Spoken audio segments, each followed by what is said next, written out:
Psoriasis रुग्णांनी उन्हाळ्यात घ्यायची काळजी. साधारणतः सोरायसिस हा हिवाळ्यात वाढतो आणि उन्हाळ्यात कमी होतो. त्यामुळे बऱ्याच वेळेला रुग्ण हे बेफिकीर असतात.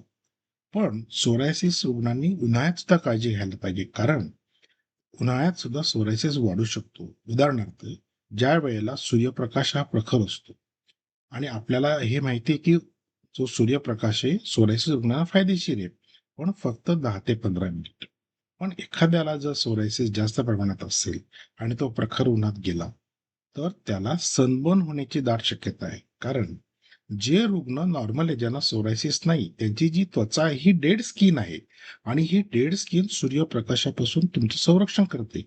पण सोरायसिस रुग्णांची जी त्वचा आहे ती लिव्हिंग स्किन आहे आणि त्या स्किनमधून, त्या त्वचेतून जे अल्ट्राव्हायोलेट रेज आहे, हे प्रखर अल्ट्राव्हायोलेट रेज आपल्या शरीरात जाऊन ती त्वचा जाळतात, सनबर्न होऊ शकतात. आणि जर सनबर्न झाला तर हा खूप सिव्हिअर प्रकार आहे आणि हा प्रकारामुळे पेशंटला उष्माघात होऊ शकतो किंवा मोठे मोठे व्रण होऊ शकतात आणि त्यावेळेला त्याला कदाचित त्याची कंडिशन जास्त सिव्हिअर होऊन त्याला रुग्णालयात ऍडमिट पण करावं लागेल.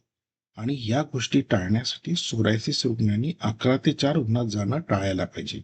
दुसरी गोष्ट, सोरायसिस रुग्णांनी उन्हाळ्यात सुती कपडे वापरायला पाहिजे, कॉटनचे कपडे वापरायला पाहिजे आणि लूज कपडे वापरायला पाहिजेत, की जे सैल सुती कपडे वापरणं अतिशय फायद्याचं आहे.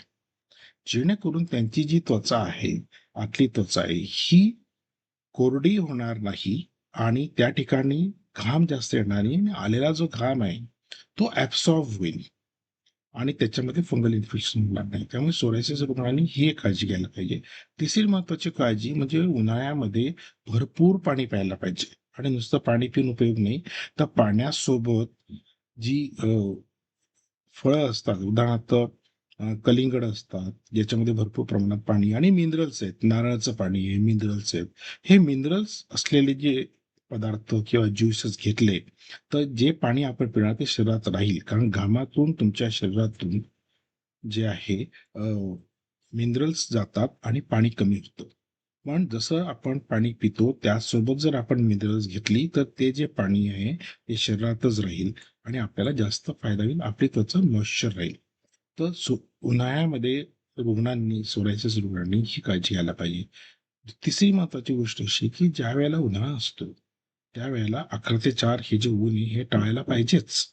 पण त्यासोबत ज्यावेळेला तुम्ही उन्हात जाणार, त्या वेळेला आपलं उन्हापासून संरक्षण करायला पाहिजे. आणि हे संरक्षण करताना विशेषतः ज्यावेळेला तुमचा चेहरा आहे, या चेहऱ्यावर सनस्क्रीन लावायला पाहिजे. तर ही काळजी सोरायसिस रुग्णांनी उन्हाळ्यात प्रामुख्याने घ्यायला हवी.